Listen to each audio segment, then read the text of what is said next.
off. All right. Welcome everybody to the episode 1 of the Hockey Toolkit. I am Trevor DiCarlo, I'm Andrew Trimble. and we are your two co-hosts here. Excuse us for a little bit here. We're still trying to work out the kinks and stuff, but we're looking to have some fun. And actually, Andrew and I, we've been going back and forth for quite a few years. Yep. This is the first time we've actually seen each other face to face across a computer screen. So it's cool, but I look forward to what we're doing here. But you know what? Before I even jump in, go ahead, Andrew. Let everybody know, kind of give yourself a little introduction. No pressure. Sure. Well, thanks for the intro, Trevor. I'm excited about what the Hockey Toolkit can bring to us and listeners, and creating kind of a unique dialogue, and us bringing a kind of a fresh take on what makes a hockey program run and makes hockey programs successful. My name is Andrew Trimble. As I stated earlier, I'm the general manager and the co-owner of the New England Wolves in the Eastern Hockey League. I grew up playing hockey in Manasquan, New Jersey. It's a shore town about an hour south of New York City. I grew up in a program called the Brick Hockey Club, which has produced a bunch of NHL players like the Van Riemsdykes and Jim Dowd. And in fact, Jim Dowd was like, when I was 10 or 11, 12 years old, he had just won the Stanley Cup with the Devils in '95, and it was like, he was the aspirational guy who, spawned a lot of kids the opportunity to play hockey. So big shout out to Jim and all he did for New Jersey hockey. After a high school career, I played junior hockey in New Hampshire, and then I went and played collegiate hockey at SUNY Buffalo State. After college hockey, I got involved in the investment world, and I worked for a number of different companies in New York City and New Jersey and Philadelphia. But in around 2008, 2009, I got the bug for coaching, and I hadn't been in a rink in probably 4 or 5 years, but I really wanted to coach. And I was started off as an assistant coach with a junior team and a high school team in New Jersey. And then I got the opportunity to be a head coach at a high school level in New Jersey at a place called Jonathan Dayton High School, and also an assistant coach with a team that was in the NA. It was in the IJ at the time, but it was in a junior league that's no longer around, and now it's in the NA3. I think they were bought into that. But it really, everything took a big turn when I moved up to New Hampshire in 2012. And I started off, I coached with the New Hampshire Junior Monarchs. I coached with a program called Laconia Leafs. And then I had the opportunity to take over the program in Laconia with the New England Wolves. And we had a ton of success early on, built that program, expanded it from one team to 5 or 6 teams depending upon the year. And we've really grown that program, and it's been a lot of fun. And that journey going from a new start expansion team to where we are now, sitting at first place in the EHL, has been really awesome. So I love talking about where our program has gone, and that's my story in a nutshell. There you go. Married, kids? Yeah, I'm married. My wife Jill has been very supportive of hockey for me. She deals with long hours and all that kind of good stuff. And then I got 2 little ones. I got a daughter, Blake, who's 9 years old. She tried hockey for about a year and a half. And then she said, Dad, I'm not doing that anymore. I'm going to focus on dancing. And she loves dancing. But my son, Bear, plays hockey. He plays for the Seacoast Spartans. It's a program about an hour south of us. And he's got a big game tomorrow against the Boston Junior Rangers. He hates the Rangers at any level, whether it's the New York Rangers or the Boston Junior Rangers, whatever it may be, he hates them. So that'll be a fun game. How about you, Trevor? That's awesome. I'm not as extensive, I guess. I'm more of a, this is now my 13th year coaching. I started off playing, growing up. I did learn to skate out here at the old Puller Dome out here in West Dundee they used to have, or was it East Dundee? One of the two Dundees. And then I realized that, my uncle who got me into it, he was a roller hockey guy. I mean, the whole family, big Blackhawk fan. So, of course, I went and played roller hockey. So I did that for like the first 5, 6, 7 years. So we're talking about like 12. I made the transition back over to ice hockey. I played in a, more or less like a in-house league, not an actual like out here in Chicago where we've got travel house. It was an in-house. So did that for a year. Then I went right to house hockey. And it was more or less just because, his concern was like, hey, you might get one of those coaches that are a real, jerk. And if you, it's ice time's not free, or you got to earn your ice time. So, and would hate for me to be sitting at the end of the bench. So the very next year, I did try out for travel, and I made the top team. And it was kind of one of those things where it was like, oh, see, I could have been playing here last year, but anyhow, I mean, I learned a lot through that. So I played after that 2 years of high school for JV for Bartlett High School, and then 2 years of varsity. And then I think my freshman year we were JV state runner up. So that was pretty cool, except the actual state game where we played against one of the powerhouses out here, and like the entire school was there and everything. And it was cool playing. I mean, out here in Chicago, you don't always get that like type of atmosphere playing in front of like your school and stuff. And then we were getting slaughtered like 5-2 or 5-1 after the first period, and everybody just dipped. So it was like, all right, well, we're back to playing in front of our parents. So after that, I went to the now defunct Robert Morris University. I think they're now Roosevelt. I played a little bit of ACHA hockey, and then just because of that gap between playing roller and ice, I just never learned.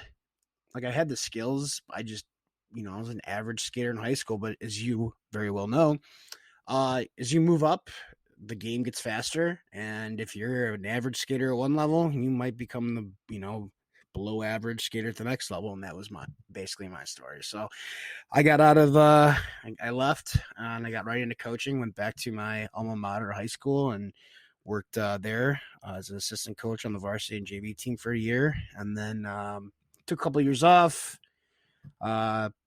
Just chasing girls, stuff like that, and then playing men's league, thinking I had all the answers. But then, I joined. My younger cousins started playing hockey over out here in a town called Hoffman Estates.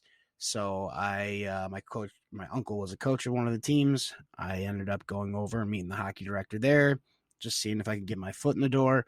I was working a couple part-time jobs, and we talked for about, I don't know. Well, I thought it was going to be a brief 10-minute discussion, but if anybody knows Randy Jordan, he is a fanatic about hockey.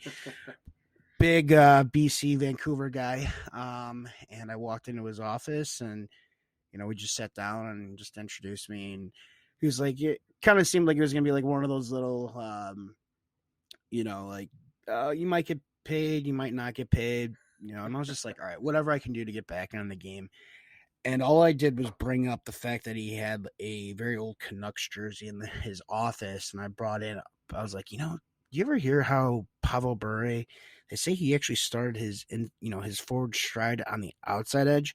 His eyes lit up, and we ended up talking hockey for an hour and a half. I ended up walking out with being paid, so that was cool. So I was with them for 10 years. I worked my way up from doing learn to skate all the way up to actually running the travel program for a few years.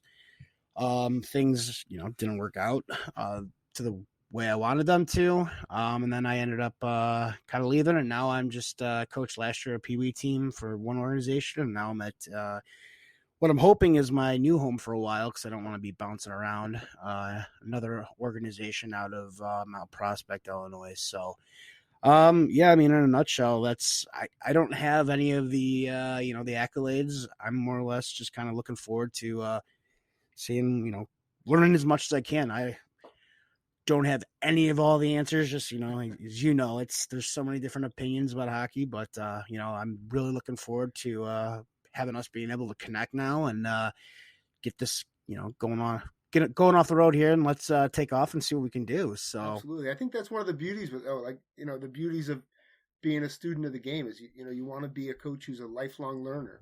You don't want to just take the stuff whether you played at the NCAA Division I level pro hockey or a lower level. It doesn't really matter as long as you're a lifelong learner who can connect with kids and can identify with every single kid in that room. You can teach something to those kids, and that makes a big difference. I think looking back on my life, one of my favorite coaches was a guy named Lou Manzione, and he was a legend in New Jersey in the Brick Hockey Club, and he would put on skates, but he couldn't move past the bench.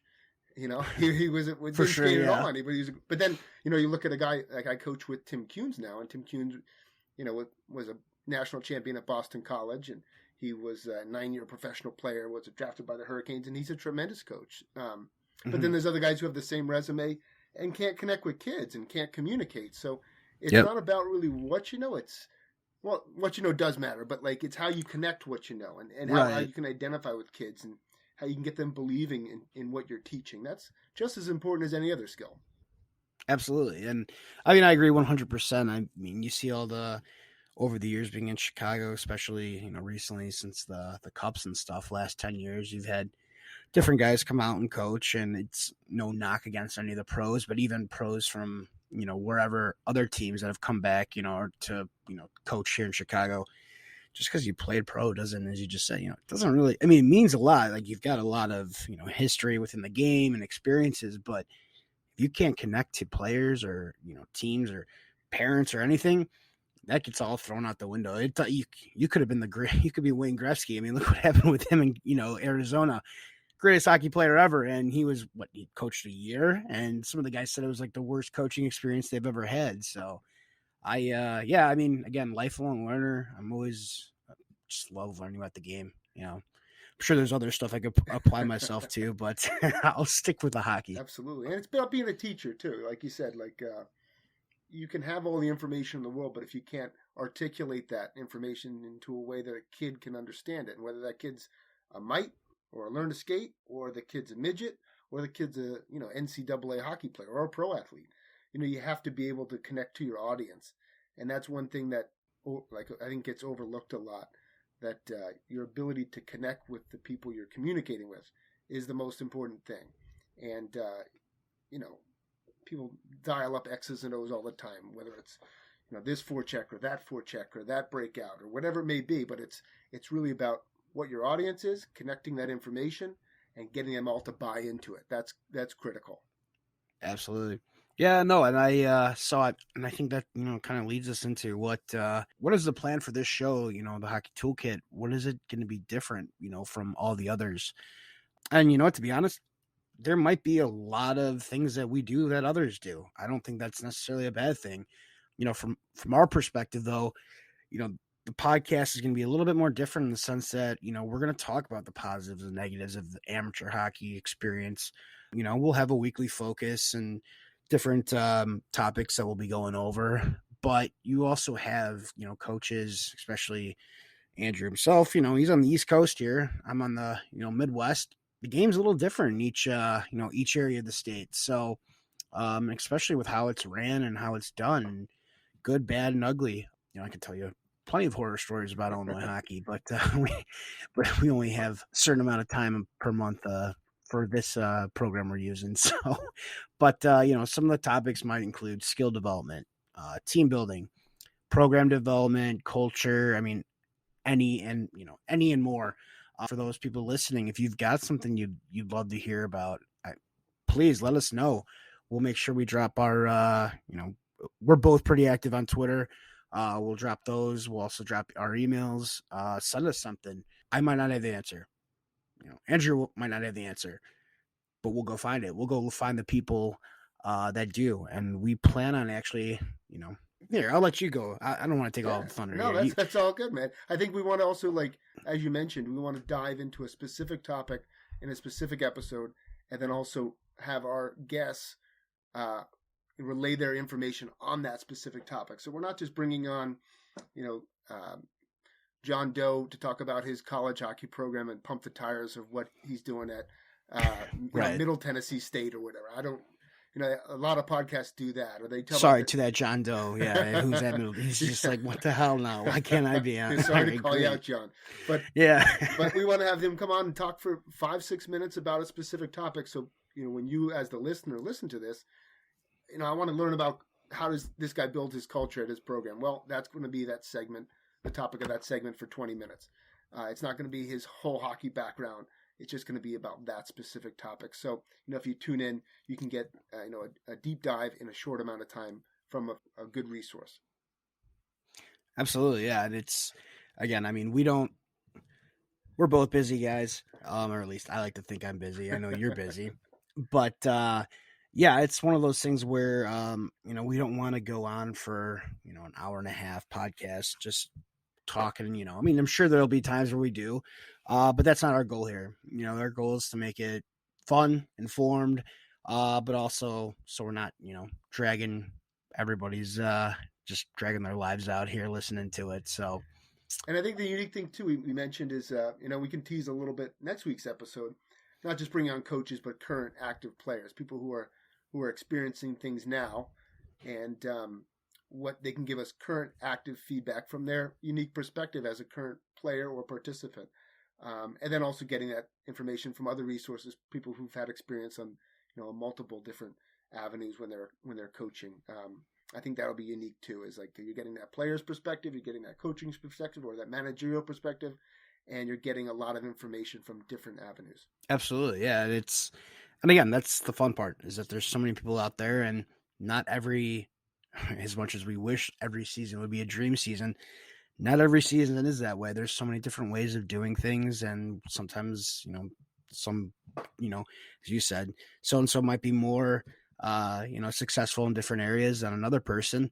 And again, we might even go over the same topic with different people, because again, there's no right, well, there's plenty of wrong ways to do things, but there is a sense of, we want to make sure that let's try and find out what works, just not from one person, but from other people. What other topics, what other things do happen? So, like I said, if anybody's gotten anything out there, like thoughts or questions or anything, please let us know. Again, we'll make sure we drop that information in the show notes and on Twitter, because that's pretty much where we're pretty popular, I guess you'd say.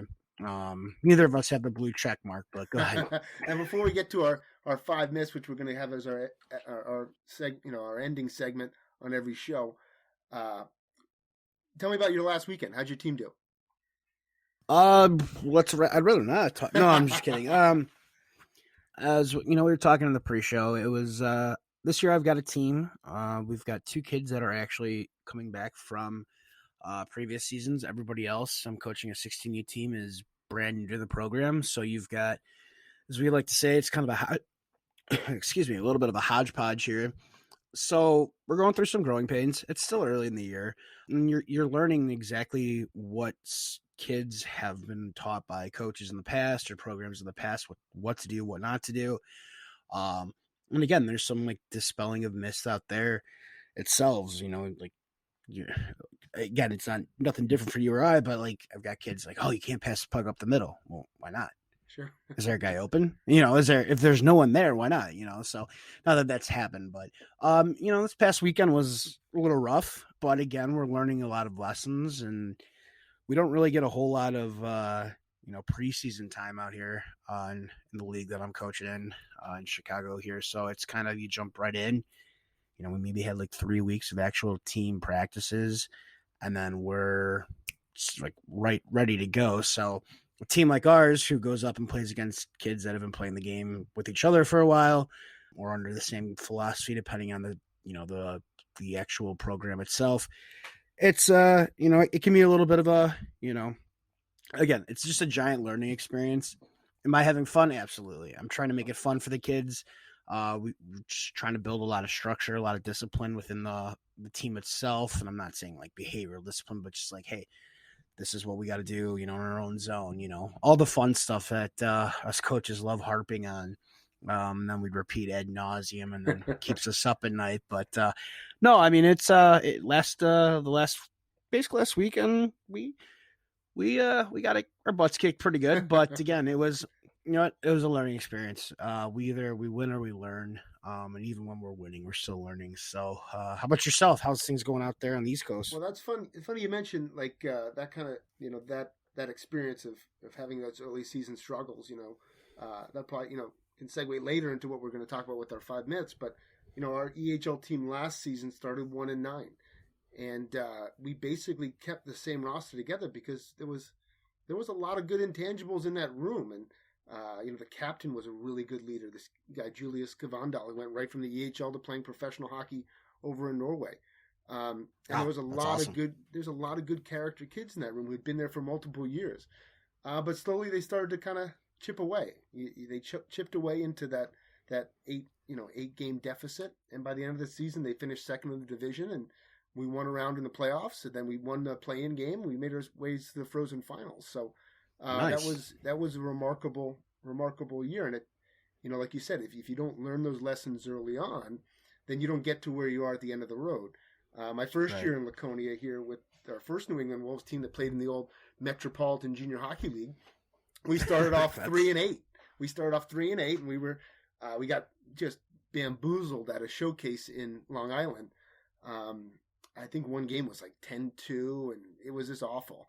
Um, but that same thing, you kind of chipped away. All like the metrics we had and the character in the room was really strong. And by the end of the year, we had 20 wins. We made the playoffs. We finished second in the division. It was a good year. Now our team this year, our EHL team, it's really strong. I think we have more talent than we've ever had before. My role in the organization has kind of changed because last year was kind of a difficult year with some parenting stuff.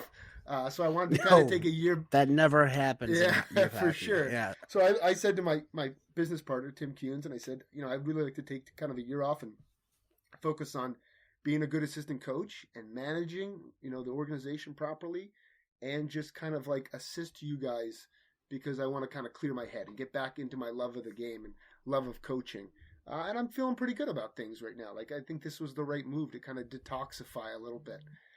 And the team's doing great. We're like 8-1. They're number one in the EHL power rankings. Our EHL premier team, our younger team, is like 4-1. They're doing really, really well. So our 16s is 6-0 in New Hampshire Tier 2. So things are going really well. And I was listening to another podcast this week with a guy who used to work for my dad in New Jersey. His name's Derek Lalonde. He's the coach at Detroit. He worked for my dad like 25 years ago. Big name drop. Yeah, it is a big name drop. But he worked for my. I only know Joe Smith, the guy in Middleton, Tennessee. That's the only guy I know, really. So, but Derek said on the podcast that he was on this week, he said, "Managers manage, coaches coach, and players play." And I think this year I'm kind of like, I'm just focusing on making sure everything's running smoothly, so the guys can be empowered to coach the way they want to coach, and the players can have every resource they need, so that they can go out and execute. And I think we're on the right track. We're doing pretty well. I mean, that's awesome that you were, and it takes a lot of, I guess you could say, it takes a lot, especially as coaches, we all have egos. Let's not kid ourselves here, but it takes a lot to be able to step back and say, take the the parental issues out of the equation, but it takes a lot to be able to step back and say, hey, you know what? I want to be, I'm just going to assist and I'll, manage, compared to being the head coach. Like, that's a lot. I applaud you for being willing to doing that, because not many people would be willing to do that. And, it'd be an ego. It'd definitely be like a hit to their egos. So that's definitely, so at least the listeners know where you're coming from. Me, I'm just trying to go straight to the top. I'll cut knees, I'll cut corners, everything I can do. Bull in a china shop, right? You gotta go. Exactly. You know what? I'll rat you out. I will make up false information all day. No, I'm just kidding. But no, I mean, again, kudos to you for willing to just recognize that, even for yourself mentally. You're just like, all right, burnt out. You were able to make that, make that, I wouldn't say step back, but that plunge into accepting that type of role. And again, I think that's awesome. That's thanks, man. I mean, I definitely, I may hold grudges. I may I mean, nobody says you can't. I mean, and maybe next year when I come back as a, whatever level I decide to coach next year, I plan on, having a good team. Yeah, exactly. Because I get to recruit a little bit more this year, and that's going to be positive. But overall, I think this was like from the mental health of it.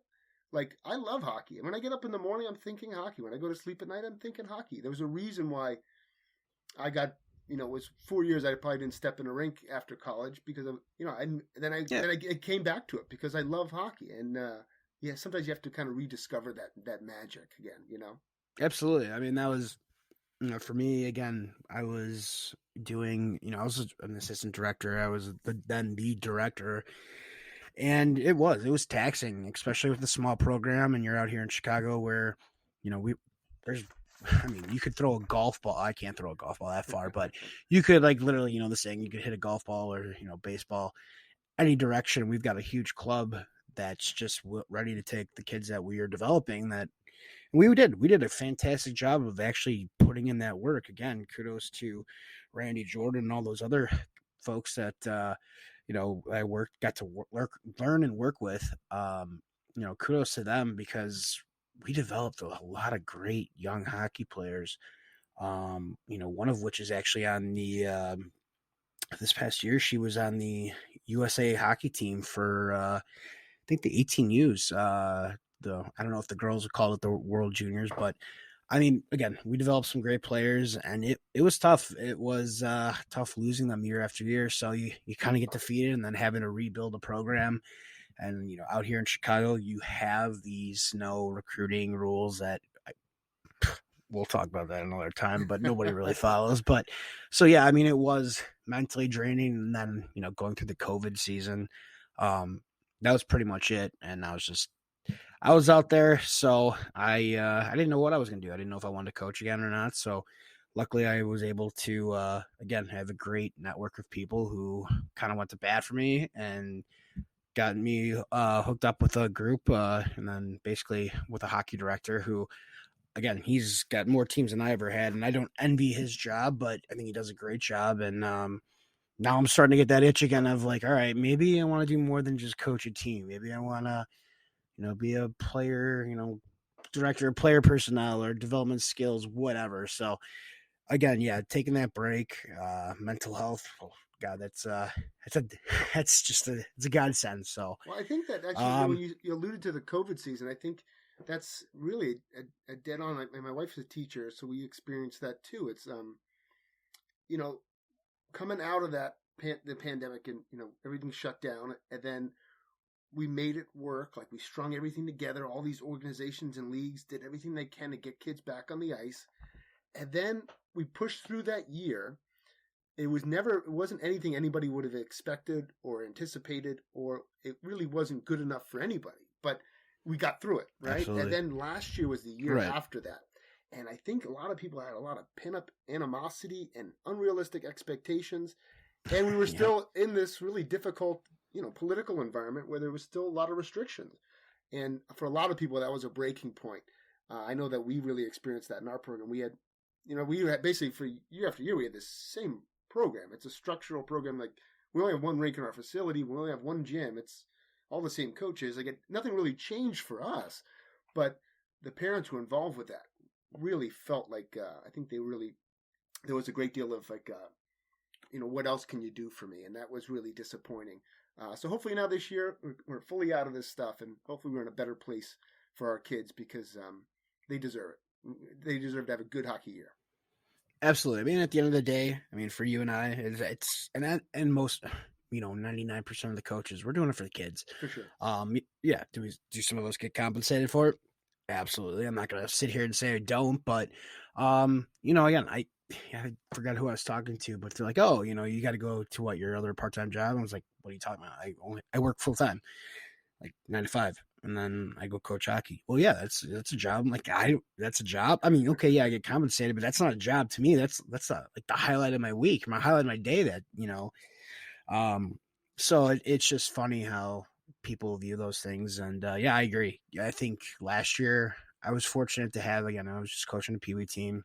I had a great group of parents who truly got it. But again, I was upfront from the beginning and said, hey, look, we're going to try and play as many games as we can. Because I know your kids are just, I'm sure you're tired of having your kids running around the house, just, breaking stuff. And so let's just have some fun. So yeah, no, it's, again, I think that'll definitely be at least one, if not two, if not three, maybe 4 or 5 episodes of topics out of all that. But yeah, so basically, kind of the structure of the show then would be,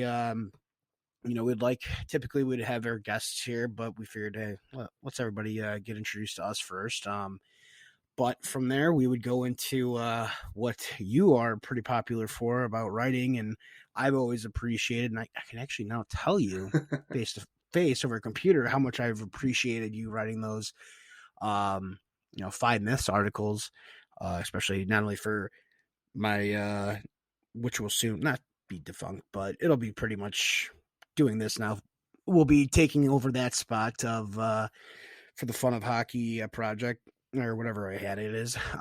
You were writing for those, and I would look at the numbers and I'd be like, all right, I felt like I wrote this great article, and then I would see, the numbers like, oh, okay, they're good, and then I'd see Andrew Trimble write this article, and I mean, it was just phenomenal. Finally, people like I even know were like, "Oh man, you got to have him write more." And I was like, "What about my article?" So, I mean, you were the one who basically brought up the whole five myths itself. The formats, and it's been highly successful for everywhere I've had it. And then I know the Hockey Focus, who has graciously brought us on as their newest podcast. Um, so this is basically where we will every week, or not every week, but every show, we will be going over some type of myths that are out there, and I know you're chomping at the bit to go over it. So I guess this very first one is going to be about the five myths of team success. So without further ado, Andrew, take it away. So I'll start it off. I think the number one myth of the five myths of team success is that losing seasons are failures. What? I couldn't disagree more. I think that every team, every successful team that you see, oftentimes they have to have that losing season before they get to the next level. My favorite team, I alluded to Jim Dowd and the 1995 New Jersey Devils. If they hadn't lost the year before in the conference finals to the New York Rangers in probably the greatest hockey series of all time, That's for sure. they wouldn't have made it the next year, and that taught them how to win by losing the year prior. I think that the year that was the most pivotal year in our organization was the 2015-16 season with the New England Wolves. We made the playoffs at both levels, our EHL and our EHL elite teams that year, but they weren't overly successful. They were, we just scraped into the playoffs. But the next year positioned us to make the conference finals and then catapulted us in 2 years down the road to winning the championship in 2018-19. And you learn from that adversity. You learn from those mistakes. And you're able to build a core of kids potentially that stick with the program because they see growth and they see development. If you win just every single game, and then you're faced with an adverse situation later in the year, you don't know how to handle it. So you need to learn from those mistakes. And I think that's the number one biggest myth when it comes to team success is that losing seasons are failures.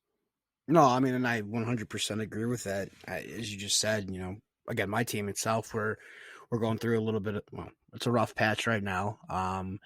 But I would rather learn these lessons now than come playoff time and all of a sudden be learning them then. That would be a tough pill to swallow. So I didn't have Jim Dowd, but I did have Patrick Kane, Taves, and I watched how they, how they got, Detroit, bring them back up. They were on top of the world for the longest time, and finally they kind of, I remember I forgot what year, it was probably 09-10, when they finally knocked him off in the conference finals, and that was it. Like that, everybody knew, like, okay, the changing of the guard has happened. Granted, we had Hossa who came over, but it's neither here nor there. But so yeah, no, I agree 100% that you have to feel. I mean, there's only so many teams that can win. There's only one winner at the end of the day. So it's how do you overcome that adversity? How do you react to that loss, to that quote unquote failure? That's what really makes or breaks you, builds you. And again, I think a lot of teams, a lot of coaches just kind of get, whatever. But the ones that really get better, the ones that nail home, like, hey, what did you, and again, for me, it's like, what did you guys learn today? This past weekend, I asked like every kid on the team, what did you learn? What in the game? And don't tell me what I just said, but what did you learn on your own? And when you get those different answers, you're hoping they stick and that they continue to remember that and like start applying that to themselves, not only themselves, but the rest of the team. So I agree with that myth for sure. And I do agree that is the biggest one. Number two, though, would be saying the kids have changed. And I think it's funny that, how you wrote that, because there are times where I'm sitting there shaking my head and I'm just like, these kids, they have changed, but they have changed in a certain aspect of, where are they, how they're learning, again, God, I wish YouTube was as popular as it is now when I was playing. I Sure. don't think I would have been a better skater, maybe doubtful, but I would have learned so much more. And it's, how do we communicate with them? How do I become a better coach working with them? And again, times have changed. And the players, yeah, they've changed a little bit, but you've got to evolve and you have to get better. Um, and if you don't, everything will pass you by. I mean, you and I both know that you can go to plenty of rinks and it's the same guys that, just the game's passed them by. Those old school ways just don't work. Um, so it's again, as a coach, it's trying to, move your team forward. It's important to recognize that there are these challenges, embrace new and different approaches. And I think honestly, again, podcasts like this, just the dialogue that you and I, but everybody has nowadays, like even on Twitter, and again, everybody can have their own opinion. You can use Twitter for many different ways. But in my opinion, it's, I've learned a lot from there because I'm able to go directly to these coaches or to these ex players or these directors, managers, or whatever. And I'm able to learn for myself, like, hey, this is, diversity is the new norm here. Like, how can I make this better for the players? And again, from my standpoint, I see that a lot and I've learned so much doing it. So that's at least my part of what I think of that myth. Any thoughts of your own? Yeah, no, I completely agree with you. I think that everybody's changed, and we have to evolve and move with those changes. And you have to recognize those changes. And the strongest coaches can identify with any kid at any level. So I think that it's kind of the easy way out, just to say, oh, the kids have changed and Right. they're not as tough as they used to be, or this and that. It's like, well, you got to be better. Just Right. Step up and be better. That's all. Right. Absolutely. I agree 100%. Well, my myth number 3 is not every age kid can benefit from video meetings. I had I know I heard a coach say this one time in the pro shop at the Merrill Fay Ice Arena, and he said, "Oh, my kids, we can't sit through a video." And I was thinking, like, what are you hooking up a projector and like pulling down the big screen and like, what are you watching old videos of Gordie Howe? It's like, I can't sit through that. I don't know how you could have a kid sit through that. It's like, well, you have to communicate to your audience, right? Like, kids don't watch Gone with the Wind, like a 4-hour movie anymore. They watch a 90-minute Marvel movie. So you have to tailor to your audience. And to be fair, though, I don't think too many kids would have been watching Gone with the Wind to begin with. But I get what you're saying. Fair enough. And truth be told, I've actually never seen Gone with the Wind either. So I had to watch it in high school. They had to force us. But sorry, go ahead. That's brutal. Yeah, it was. That's why I didn't pass. So I think kids, you give them, we have a team app now on, that we communicate with our players because they're on their phones all the time. So we have a team app that the kids use, and I can send them video, or we can send them links to things. We can send them the lineup, the scouting report, all that kind of information can go right to their phone, and they look at it and they can get that information because they're on their phone anyway. So you have to communicate to your audience, and every kid can benefit from seeing the mistakes they make, seeing the positive things that they make and their peers make, and then also learning from pros in a professional game. I think kids don't watch full games anymore, but if they see clips of positive plays, they can implement that in their game instead of just the end result, the goal, but they see the plays that happened prior to the goal. Those are really, really critical and really important. I don't disagree. We've actually just been using WhatsApp for our team stuff, and if I find an article or a video or a highlight or something, especially something we've been going over in practice, I'll fire that baby off as fast as possible and just be like, hey, hey, look, it works with the pros and might work with us. So yeah, I mean, it was very oddly specific that you still remember exactly where you heard that person say that about video, but he's not coaching anymore. Go ahead. Oh, okay. Well, there might be a reason. But no, yeah, it's again, I think video's obviously great, especially with how they say kids are now. They learn visually, auditory, via hearing or hands-on. Well, you're knocking 2 of them out of the park right there with video.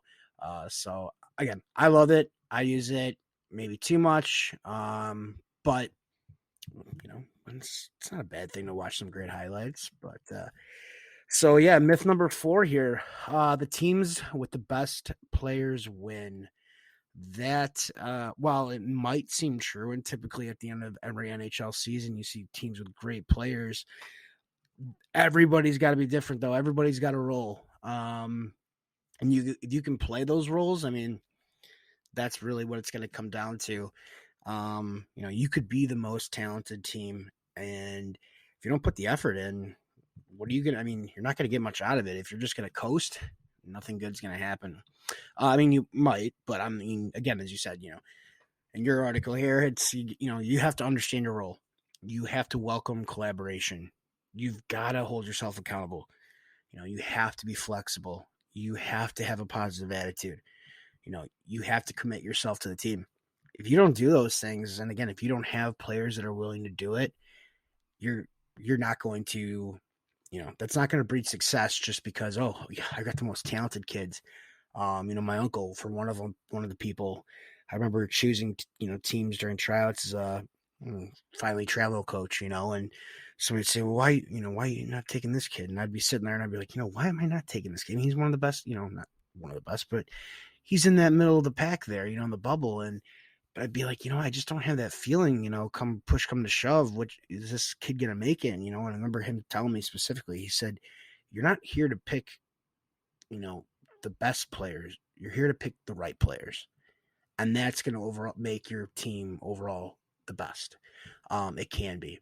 And again, some guys, as we both know, they can't handle sitting out the final minute of a game, because they're a liability in their own zone. Hey, they might be able to score some great goals, but if you're hemmed in your own zone, you're starting there. That's not their role. It's not their role. They're not going to be able to handle it. So, I agree again, 1,000%. I don't think you'll find me disagreeing too much on any of these. But yeah, the teams with the best players win.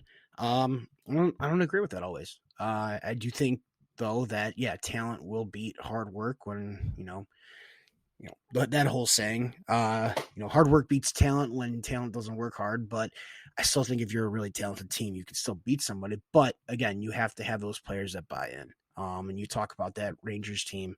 I mean, look how many of those guys are, in the Hall of Fame. Look at how many of those guys were at one point the star of their team, and then they ended up, they got to take a backseat. They got to be, they're willing to accept their role as a third liner instead of being on the power play.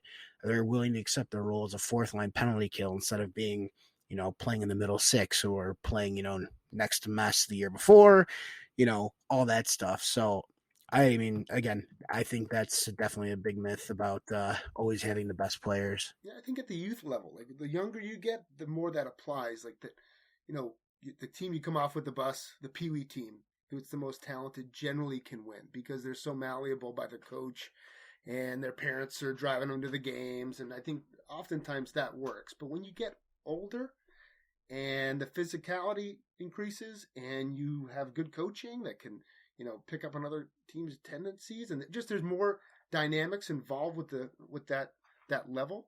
Then it changes the makeup, and I think it doesn't apply as much. Certainly in the NHL, there's only 8 teams that have won the President's Trophy. You've also won the Stanley Cup out of the 100-something years of Stanley Cup championships. So I think that although it definitely helps to have the best team when you walk in the rink, that the best team behind you.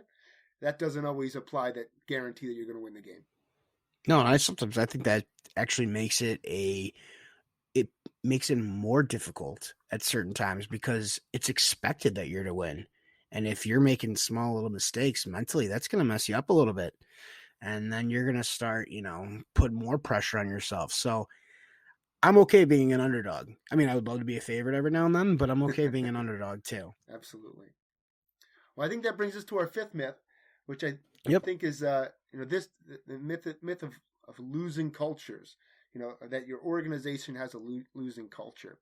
I think every organization is an empty cup, and it's what you put into that cup. I think that culture is, starts from the top down, and also starts with the bottom being able to buy into that belief. You look at some of I'm a Buffalo Bills fan, so we've had 20 years of not making the playoffs, but you bring in the right head coach, you get the right quarterback. They've already had a great fan base that believes in that team, and now, they're firing on all cylinders. Would you have said 5 years ago that the Buffalo Bills have a losing culture? You probably would say that, but just 1 or 2 small changes completely change the dynamics of that entire organization. You look at the other end, like I'm also a New Jersey Devils fan. Right now, we're mired in 9 out of the last 10 years we haven't made the playoffs, but historically they've been a great organization.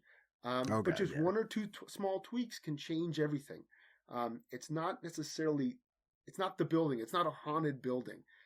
I think that culture is really what you put into it and what you get the belief out of those guys in that room. That makes all the difference in the culture of your organization. I also think at the end of the day, with this, especially this whole entire myths on success, is everybody has to define their own success. And if your success is just going to be based on wins and losses, which again at the higher levels, yeah, it does make sense. But again, for you, take for your example, you're going to age some kids out of juniors, but you're also going to have kids returning the next year. So you know what? If you don't, let's say you don't win the championship, in previous years, and those kids moved on, but you're still developing those other kids for the next season. And it's okay. What success did we get this season going into next year? And again, it's the same thing like you said with the Bills. And okay, you're part of the Bills mafia. I get it. But again, for me, it was also one of the things is that again, when I was again based in Hoffman, we had some great players. We had some great teams. Things started slowly going off the tracks, and people would have their own comments here and there. But again, I looked at it success of, are these kids getting better? Are we getting better as a team? And again, with player movement, things change, but everybody has to have their own definition of success. And again, you can change a culture. I mean, whether it's bringing in a new coach, whether it's bringing in a new manager, whether it's just changing the way you've done things in the past, because again, definition of insanity is doing the same thing over and over again and expecting a different result. If you do any of those things, it can change. It might not happen that very second, but if people start buying in and it's something that works, then yeah, you can change that culture. For sure. And I think that, the things that you alluded to, like having certain standards and expectations out of those athletes, that, if you make those things accountable to all those kids, that creates a higher standard, a higher bar that players have to live up to. And that's really important in creating a winning culture. But on the other end of that, we've always done, my teams, we've always done a jacket or a chain that, whether win or lose, we can take a positive out of this game. And somebody made a contribution that went above and beyond, and recognizing that, maybe we didn't win the game, we didn't get the outcome that we wanted, but all the ingredients were there to have some success. And that people, deserve the recognition over the course of that game for that, going the extra mile or giving that extra effort. That creates a culture of, accountability and a culture of belief in each other. So I think there are small things that you can do to change the culture. It doesn't necessarily mean like you got to change the logo or change the colors of the team, or you got to move the Right? team. Yeah, But I think there are a lot of things that you can do within an organization to completely change the dynamics within that room. absolutely. I've had the most fun of going in with a group that has had that quote unquote, losing culture, and going in and trying to change it. And again, does it happen? Some you can do little things that will happen, maybe start doing little trickle effects long term, but you also have, you start implementing the right ideas, this is how we're going to try and do things moving forward. It's fun. It's fun being on that end. It's honestly, it's more fun, I think, than just walking into something and just being given the wins, or giving that great team. That's my opinion. I mean, so I agree. It's losing culture. It can change. That's a myth. Absolutely. Well, I think we covered them there, Trevor. I think we had a good Yeah, first episode. Hopefully we gave some good information to the people that are listening. I'm excited about next week. Next week we got a good episode for sure. absolutely. Yeah, I don't want to tease too much what it's going to be, but we do got some two good guests that I'm looking forward to learning what their thoughts and opinions are on the topic. And again, we're not going to give anything away. So yeah, so that's basically episode 1 of the Hockey Toolkit. I'm Trevor Carlo. I'm Andrew Trimble. Thanks for listening, and yeah, make sure you like, subscribe, all that other fun stuff, so that we can get the updates when we post episodes. So thanks a lot. Thanks, Trevor. This was great.